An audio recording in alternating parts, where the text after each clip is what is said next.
Donc, le festival, c'est du 16 au 19 octobre. Oui, le festival de Liège, oui. Exact. Et pourquoi Liège, déjà?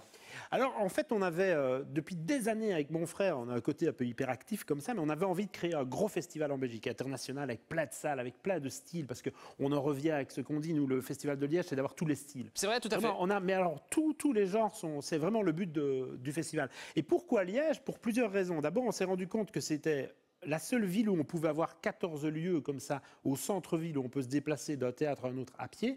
Et puis, c'est quand même considéré comme une des villes les plus festives de Belgique. Et les artistes, je pense qu'il y en a, rien que parce que c'est à Liège, ils disent oui plus vite au contrat. Ah oui. Comme par exemple...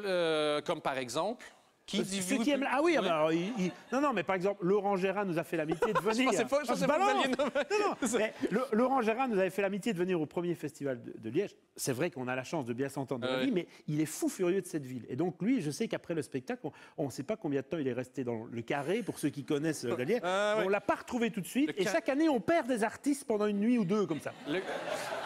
Et souvent, ils nous viennent nous dire le lendemain, avec des cernes pas possibles, c'est un des plus beaux festivals. Écoute, je reviens quand tu veux. Le carré à Liège, je suis allé 2-3 fois. C'est le triangle des Bermudes de l'alcool. Oui. Les gens disparaissent là-dedans et à un moment donné réapparaissent avec une autre vie carrément. C'est pas ce qui s'est passé. Alors vous avez les gens qui n'osent pas y aller et ceux qui mettent un pied qu'on ne retrouve pas jusqu'au lendemain. Mais ils aiment ça. Ils aiment ça.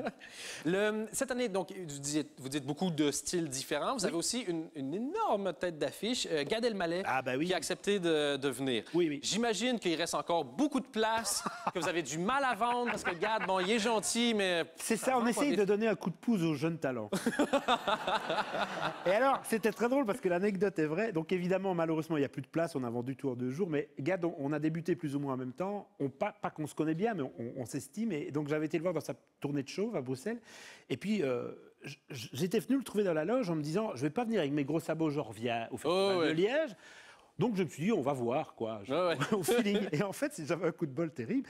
D'abord, il me voit, il arrête de parler avec des gens. J'étais surpris, il m'embrasse, comment tu vas? Le Premier ministre était très fâché, d'ailleurs, à l'époque. Oui, c'est ça, il avait été écarté. C'était pas... Et de fil en aiguille, en parlant d'autre chose, il m'a dit, alors il paraît que vous avez un super festival à Liège, pourquoi vous ne me prenez pas? Et là, à ce moment-là... C'est à ce moment-là que je lui ai dit, non mais c'est vrai, moi je lui ai dit, écoute Gad, pour moi t'es pas encore mûr. On arrive. Et son producteur était demandé, je lui ai dit, écoute, pour moi c'est encore... Voilà, t'as quelque chose. Pour moi un jour, ça va marcher, mais il te faut encore 4-5 ans. Donc évidemment, on a réussi à le placer cette année dans son agenda qui était compliqué, mais c'est une belle preuve de sympathie, parce qu'il n'était pas obligé non plus, mais il est là. Je pense qu'il n'est plus obligé de faire quoi que ce soit. Il n'est pas obligé de nous faire plaisir. Non. Quand dans la même année, tu joues dans un film de Steven Spielberg et de Woody Allen... Je crois que c'était de moi que tu parlais. Je me souviens pas. J'étais... Ah bon? J'ai fait ça? Ah bon? Faut que j'arrête d'aller au carré puis d'accepter des propositions de cinéastes, ça va pas... Vraiment? J'étais entendu, mais pourquoi il dit ça? J'ai envie de répondre oui, parce que ça me fait bien paraître. Ma mère va être contente. Elle va me trouver fatigué. Mais dans toute la programmation, moi, le truc que j'ai retenu le plus et qui m'a fasciné, vous avez quelque chose de très, très, très, très particulier dans la programmation du Vous Rire. Vous avez quelqu'un qui fait du stand-up pour... les sourds malentendants? Exactement. Ah, oui. Et déjà, c'est une idée, c'est comme chanter quand t'es muet. À la base, ça semble un peu bizarre. C'est fou. Mais qui est ce garçon? Comment on l'a trouvé? Coué et ce sont les trois questions. Alors c'est vrai que chaque année on essaye, on parle des têtes d'affiche du festival, il y a Chevalier Aspalès, Patrick Tintissa, mais c'est vrai que chaque année on essaye de trouver des idées un petit peu originales. Donc on a été les premiers à faire des spectacles en langue étrangère et qui ont très très bien marché. Donc on a des spectacles en portugais cette année. Ah oui? Et qui, dans une salle sans place, c'est complet. On a un spectacle chaque année en turc qui est complet, on a fait des spectacles en italien. Et un jour, Julie, qui travaille avec moi au bureau, un jour m'a dit, j'ai vu passer une info sur un site, il y a un one-man show humoristique qui existe de quelqu'un, un sourd en malentendant, en langage des signes.